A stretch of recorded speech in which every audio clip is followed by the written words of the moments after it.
最近新地顶边溪这丙醇渡水加新北消防人员渡水，拢是发生伫咧白水区。这白水区呢，就是水冲落来的所在。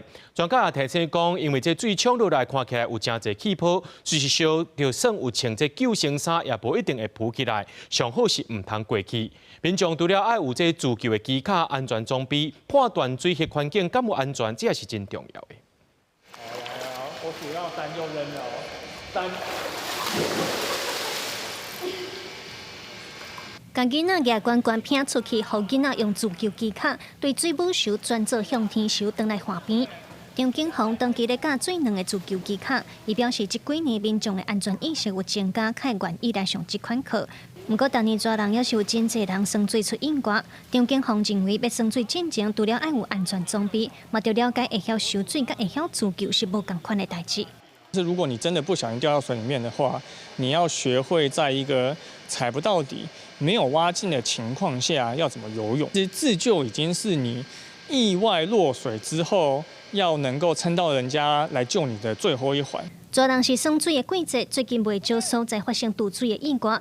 根据消防署的统计，最近5年来平均逐年拢会有81个人发生渡水事故。上定出代志的都是溪边甲海边啊。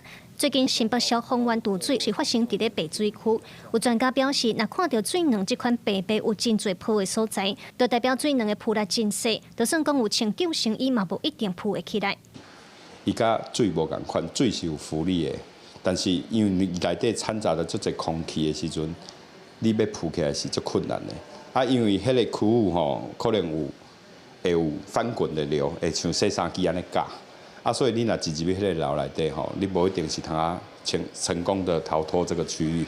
台湾的水域有真侪种，无共地形的水域拢有无共风险。专家表示，干那禁止民众落水是无法度阻止悲剧发生，所以判断水域环境敢有安全的定性是真重要。专家呼吁应该爱列入去学校教育内底，嘛建议民众若是去参加商业的水域活动，也要看敢有合格的救生员和教练，较有安全保障。